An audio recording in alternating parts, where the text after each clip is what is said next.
Main entrance gate જે 35 ફૂટ પહોળો, height 2.5 ફૂટમાં create કરીએ છીએ. ત્યારબાદ passage area, total passage area 170 ફૂટ છે. 170 ફૂટમાં આપણે પ્રિન્ટેડ કાર્પેટ અરેન્જમેન્ટ કરતા હોઈએ છીએ. એ કાર્પેટિંગ એરિયામાં બંને સાઈડ પ્રોપ્સનું અરેન્જમેન્ટ રહેતું હોય છે, પ્લસ ગણપતિનું અરેન્જમેન્ટ કરતા હોઈએ છીએ. ચોરીના સ્ટ્રક્ચરની વાત કરીએ તો ડબલ સ્ટેપમાં સ્ટ્રક્ચર ક્રિએટ કરતા હોય છે.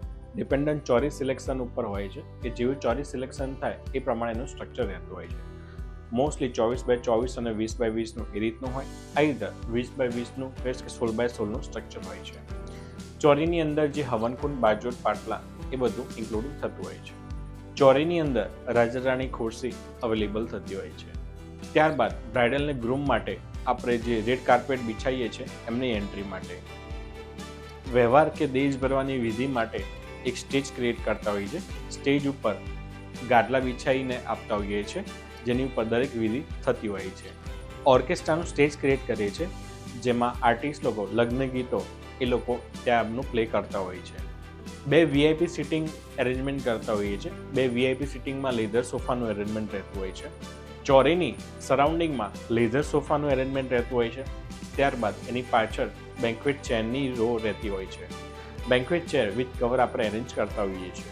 ફૂડ એરિયાની અંદર તમારા કેટરિંગના જેટલા PRO હશે એ પ્રમાણે 4ની ટીમ, 6ની ટીમ કે 8ની ટીમ હશે એ પ્રમાણે આપણે રાઉન્ડ ટેબલ અરેન્જ કરતા હોઈએ છીએ. રાઉન્ડ ટેબલમાં પ્રીમિયમ શિવાલિક ચેર અરેન્જ કરતા હોઈએ છીએ. અને કેટરિંગ એજન્સીને જે તમારા ફૂડ મેનુ પ્રમાણે જેને કાઉન્ટર ટેબલો, ચાટ ટેબલો, પાટો જે તમારા મેનુ પ્રમાણે રિક્વાયરમેન્ટ હોય એ પ્રમાણે આપણે એમને પ્રોવાઈડ કરતા હોઈએ છીએ. ફોટો બૂથ એટલે કે સેલ્ફી પોઈન્ટ જે દરેક ગેસ્ટ માટે એક મેમરી ક્રિએટ કરે છે એ આપણે પ્રોવાઈડ કરતા હોઈએ છીએ, જે સિઝન પ્રમાણે અલગ અલગ થીમ પ્રમાણે ફિક્સ હોય છે.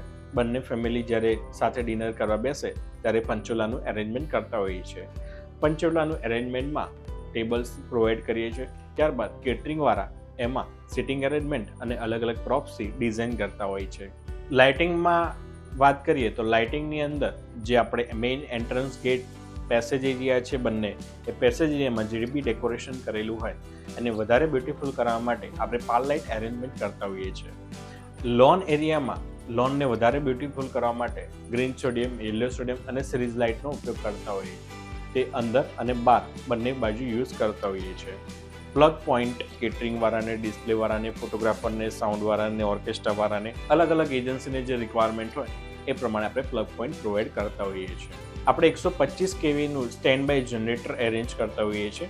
ઇનકેસ લાઇટ જાય છે કે કેટરિંગવાળા કોઈ એજન્સી તરફથી લોડ વધારે છે, જો જરૂર પડે તો આપણે ચાલુ કરતા હોઈએ છીએ. પાર્ટી પ્લોટમાં આગલા દિવસથી જે એજન્સી આવે ત્યારે એને આપણે ઇલેક્ટ્રિસિટી પૂરી પાડતા હોઈએ છીએ. એની ઇલેક્ટ્રિક બિલ ઇન્ક્લુડિંગ થતું હોય છે. પાર્ટી પ્લોટ સર્વિસમાં પાર્ટી પ્લોટનું 24 કલાક માટેનું રેન્ટ આવી ગયું, જેમાં તમારું એક ફંક્શન તમે કરી શકો છો. 2 રૂમ છે. રૂમની અંદર બેઝિક એમ્યુનિટીઝ જેમ કે changing room, toilet, attach bathroom, AC, fan, cupboard એ બધું અવેલેબલ છે. બતાવેલી જગ્યા ઉપર વિશાળ પાર્કિંગની સુવિધા અવેલેબલ છે. ક્લાયન્ટ્સના ગેસ્ટ વધારે સારી રીતને ફંક્શનને એન્જોય કરી શકે તે માટે વેલે પાર્કિંગ થ્રુ પાર્કિંગ થતું હોય છે. પ્લસ પાર્કિંગ તથા આગળનો એરિયા મેનેજ કરવા માટે સિક્યુરિટી ગાર્ડ હોય છે. બિફોર અને આફ્ટર ક્લિનિંગ માટે હાઉસકીપિંગ સર્વિસ અવેલેબલ હોય છે. ડ્યુરિંગ ધ ફંક્શન જે બી વેસ્ટેજ નીકળે છે એ વેસ્ટેજ કેટરિંગવાળાએ અહીંયા ટ્રેક્ટર અરેન્જમેન્ટ કરેલું હોય છે.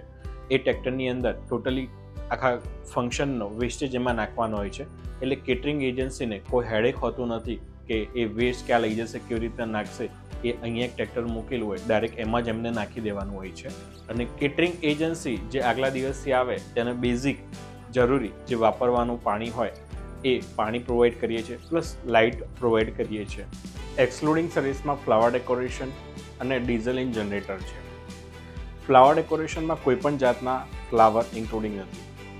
ફ્લાવર ડેકોરેશનમાં તમારા નોલેજ માટે કહું તો ટોટલ 3 ટાઈપના ફ્લાવર આવે. ફર્સ્ટ આર્ટિફિશિયલ ફ્લાવર આવે, સેકન્ડ કોમ્બો ફ્લાવર આવે. કોમ્બો ફ્લાવર એટલે બેઝ જે ગ્રીન કલરનો લીવ્સ છે એ ઓરિજિનલ રહેતા હોય છે અને ફ્લાવર કલર જે આપણે સિલેક્શન કરીએ એ પ્રમાણે કસ્ટમાઇઝ થઈ શકે. અત્યારે મોસ્ટલી બધા બજેટ ઓરિએન્ટેડ અને ડિઝાઇન ઓરિએન્ટેડ જોવા જઈએ તો કોમ્બો ફ્લાવર ડેકોરેશન કરાવે છે.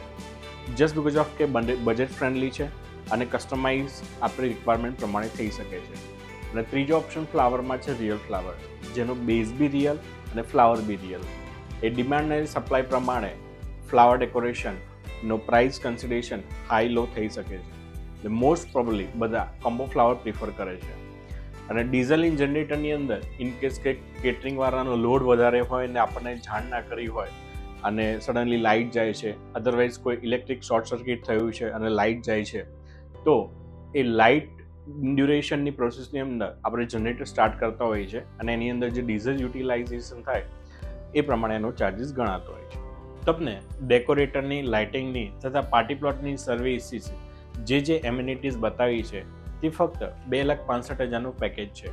અમારા ત્યાં બીજું પેકેજ 3,31,000નું છે, જેની વિગત તમને બીજી વિડીયોમાં આપવામાં આવશે. આજે જ તમારું ફંક્શન બુક કરાવો અમારી એક્સપર્ટ ટીમ સાથે અને તમારું ફંક્શન વધુ મેમોરેબલ બનાવો. Thank you.